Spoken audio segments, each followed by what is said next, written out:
The corridors of the abandoned starship stretched on like the gullet of some ancient space leviathan, each panel flickering with a faint, eerie glow. Talsha moved through the darkness with the silent grace of a predator, her boots making no sound on the warped metal floor. She'd been alone too long, long enough for the echoes to learn her name and whisper it back with a metallic hiss. Her fangs were bared, a warning to any unfortunate soul who might cross her path. Fear was a scent she'd learned to savor, sharp and electric, the kind of thing that made the long centuries a little less tedious. But tonight, the air was strangely calm, like a dead star in the void. A hiss escaped her lips as she flexed her claws, hungry for that first delicious jolt of terror. That was when she saw him.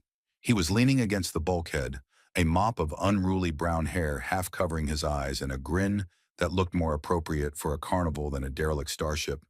His clothes were a mismatched jumble of utility belts, cargo pants, and something that might once have been a flight jacket, now decorated with at least three questionable patches: a cartoonish green octopus, a pink unicorn, and, oddly enough, a pineapple wearing sunglasses. She halted, her predatory instincts briefly short-circuited. "Hey there, Sparkle Frown," he said, pushing off the wall with the casual confidence of someone who'd never seen a vampire before, let alone an alien one. "Lost your teeth or just looking for a snack?" Tal Shaw blinked, her fangs still bared, but the words didn't quite compute. She'd faced Star Marines, bounty hunters, and Galactic Inquisitors, but none of them had ever greeted her like she was an old drinking buddy. "You are not afraid of me," she said slowly, testing the words like an ancient riddle. He snorted and gave her a lopsided grin. "Oh, I don't know. Should I be? I mean, I did forget my holy water back at the spaceport, but I've got a can of deodorizer if that helps." Her claws twitched. "Deodorizer? Hey, I've been on some ships where that was basically holy water." He winked at her like she was in on the joke. She felt a laugh bubble up somewhere deep, but she squashed it down with a snarl. "I am Talsha of the Blooded Clans, last heir of the Star Throne. I have feasted on empires." "Wow, that's impressive. Bet the buffet line was epic." He gave her a mock applauding gesture, hands making a slow clap. "Anyway, I'm Leo, xenoanthropologist, occasional smartass, and currently in charge of not dying on this ship. You gonna eat me or what?" Talsha found herself blinking again, the darkness pressing closer like a confused pet. She wanted to terrify him, but he just kept smiling. "Do you really think your jokes will save you?" she asked, voice low and dangerous. Leo's grin widened. "Nope, but if I'm gonna die, I'd rather go out with a laugh. Also, maybe a dramatic monologue if there's time." For the first time in centuries, Talsha didn't know whether to kill or kiss her prey. Talsha watched Leo as he rummaged through a battered satchel slung across his chest, his fingers dancing over tangled wires and half-melted circuit boards. Each piece looked like it belonged in a junkyard museum, rather than on a starship. He was humming a tune, something old and off-key, maybe from one of those pre-spacefaring movies humans seem so fond of. The tune grated on her nerves in a way that was almost endearing. "Do you always carry this much trash?" she asked, her claws tapping a slow rhythm on the metal wall. "Treasure," he corrected, holding up a fragment of a cracked plasma coil. "One species trash is another's survival kit, or a decent party favor, depending on the mood." She narrowed her eyes, baring her fangs just enough to remind him of the stakes. "And what is your mood now, human?" He paused, one eyebrow arching, as he gave her that infuriating grin. "Hopeful. I've never had an audience with an alien vampire before. My exes were clingy, but none of them tried to disembowel me." Talsha stifled a laugh, though a small hiss escaped between her teeth. "I could fix that for you." "Ah, threats and jokes in the same breath. Classic icebreaker." Leo resumed his rummaging, producing a small spherical device that glowed with an iridescent light. "Check this out. I call it the Luminator 3000. Guaranteed to chase away the dark, or at least make you look fabulous." Talsha tilted her head, curiosity warring with her instinct to bite. "What does it do?" He flicked the device and it flickered to life, casting rainbow sparkles across the corridor. "It's a portable light show. Party starter, distraction device, mood enhancer, you name it. Also excellent at scaring off rodents and probably vampires, though you're the first I've met in person. She folded her arms. I am not afraid of light. Cool. Then you're the perfect test subject. He held it out like an offering. Want to give it a whirl? Or do you prefer to work in the dark and spooky aesthetic? She couldn't help it. A laugh burst out, sharp and unexpected. You're a fool, she said, but the words came out softer than she intended.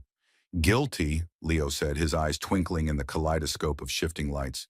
But at least I'm a charming one, and I'd rather be a fool than another corpse on your resume. Talsha found herself watching his hands as he tinkered with the device, the glow dancing over his face. For a moment, the centuries of blood and war felt distant, like a half-remembered dream. What are you really doing here? She asked, voice low, laced with something that wasn't quite suspicion, something that felt too fragile to name. Leo sighed, a shadow passing over his grin. Looking for stories, he said. Not the ones they write in the textbooks, the real ones. The ones that get lost between the stars, in the cracks where the historians never look. And maybe, he hesitated, fiddling with a loose wire, maybe I'm looking for something I can't name. Talsha felt the darkness shift around them, a new kind of gravity pulling her closer. You are a strange human, she said.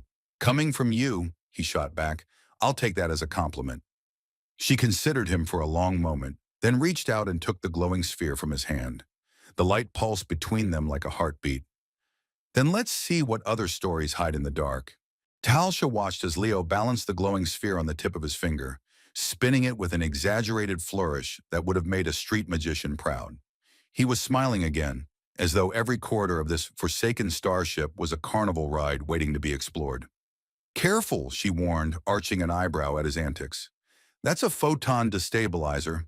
One false move and you'll be the galaxy's brightest disco ball, he finished with a wink, ignoring the faint static crackling at his fingertips. She let out a low growl, but he only grinned harder. Relax, Sparkle Frown. I've got it under control. Talsha couldn't decide whether to disarm him or disembowel him, or both in that order. It's Talsha, she corrected with an exaggerated sigh. Blooded clan heir, predator of the outer void, devourer of sparkly disco snacks, got it.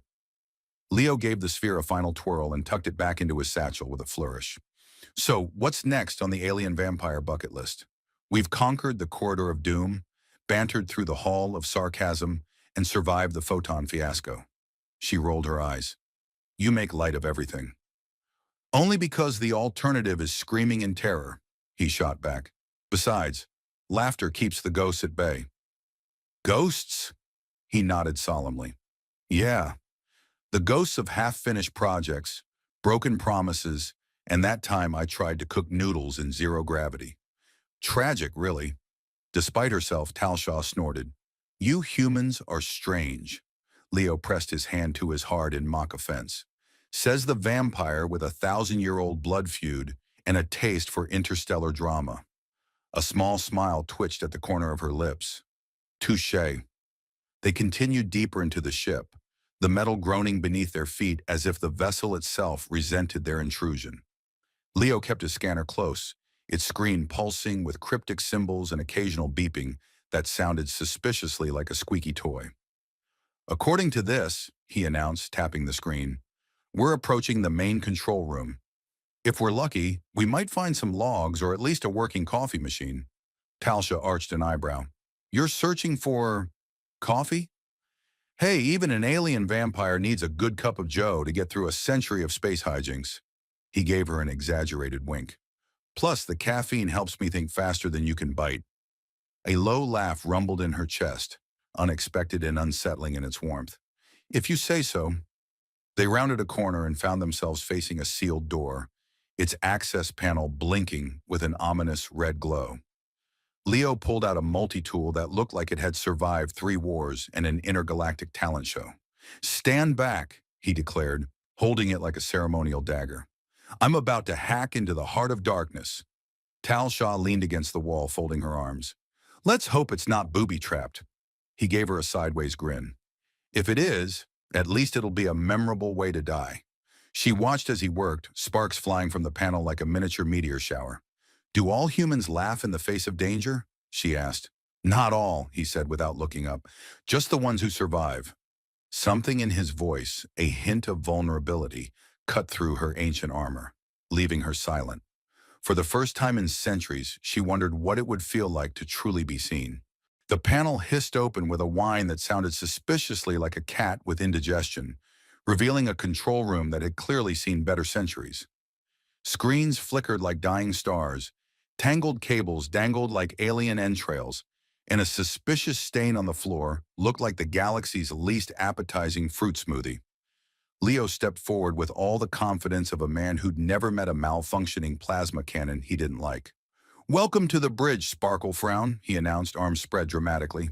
"Population, one slightly singed anthropologist, and one delightfully dangerous alien vampire." Talsha gave him a long, slow look, her fangs gleaming just enough to catch the light. "You really need to work on your survival instincts." "Hey, if I didn't have terrible survival instincts, I'd be sitting in a cubicle somewhere, trying to decode the mating habits of sludge worms." He brushed some debris off a half-dead console and squinted at the screen. "Besides, think of all the stories you'd miss out on." She moved to his side, claws clicking against the console, and peered at the ancient interface. A faint hum thrummed beneath the surface, the last heartbeat of a dying ship. "This vessel is older than your civilization. It predates your entire star chart." "Yeah," Leo replied, typing commands with all the grace of a caffeinated squirrel. "I bet it predates my sense of humor too. But here we are." A spark popped from the console, earning a yelp from Leo that sounded suspiciously like a startled chihuahua. "Careful, human," Talshaw said, half amused, half exasperated. "Some of these systems are volatile." "Noted." He gave the screen a suspicious glare, as though it had personally offended him. "Okay, let's see what we've got. Logs, maintenance records, star charts, and—" his grin widened. "A recipe for something called plasma flambe that probably violates at least 3 galactic health codes." Talshaw's fangs twitched with amusement. "Your people catalog their culinary disasters as starship logs? Hey, if you're stuck on a ship for decades, you get creative with dinner." Leo scrolled through more data, his face illuminated by the screen's flickering glow. "Looks like there was a bounty posted on you by someone called the Syndicate. Real original name, by the way." She stiffened. "They've been hunting me since the fall of the Blooded Clans." "Well," Leo said, half cheerful, half serious, "I guess that makes me either the luckiest or the most short-lived anthropologist in the galaxy."